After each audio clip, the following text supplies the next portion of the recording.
Absolutely. So much to do, so much to talk about. Let's not waste any time. Let's ask the first major question of the season. And what has been the best moment for us so far? And of course, because we're speaking about stats here, stats will never be too far away, even in a discussion like this one. But why don't you go first, Sundaram? What was your moment of the season so far? I think I'll give that to Esteban Ocon winning the Hungarian Grand Prix.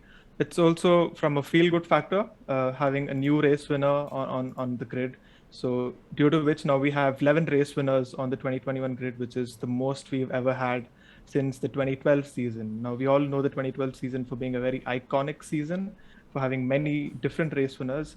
But it also shows that the young brigade that we have right now, that the young drivers going all the way up to Russell, they are a very talented bunch. If we have 11 race winners, obviously we have a very talented bunch, and I'm just happy that the future of Formula One is going to be very exciting. It's a crazy amount, isn't it? 11 Grand Prix winners. And who would have thought that in the last couple of years we'd see someone like Gasly or Ocon end up winning races? But that's just the magic of the season. But I get a feeling, Kunal, I don't think Ocon winning was your moment of the season, was it? No, it definitely wasn't rather.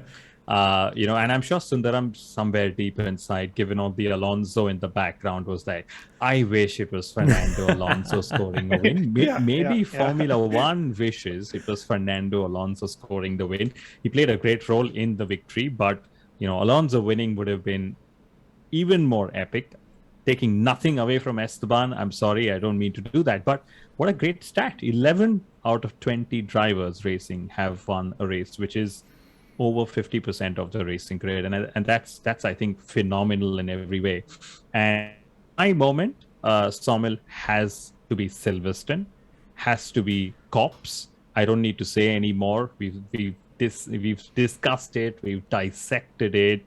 It's been done over and over again in various platforms, and I think to me the reason why it is definitely the most striking moment of the season was just the way it polarized the sport, just the way it brought a lot of chatter around. Hey, there is this generational title rivalry and everything else that followed after that. So, and then of course there's that great stat again, which is something Sundaram has been updating through the season, which is the number of laps led between the two title protagonists and who is actually leading the world championship. Absolutely. As you can see right now, 403 led by Max, only 128 led by Lewis. We shall discuss more on that in a second, but the reason why it also has to be Silverstone for me is, well, we've all seen Johnny Herbert winning a couple of races here and there, but do you remember Johnny Herbert's win as much as you remember Schumacher versus Hakkinen clashing in that same time frame? I don't think you do in the long run. It's these rivalries that you remember, and that is why Silverstone, which was a crash 3 years in the making, has to be my moment of the season. But there's more to the season than just a few good moments. There's so much more to talk about, and let's actually get down to that title rivalry in itself.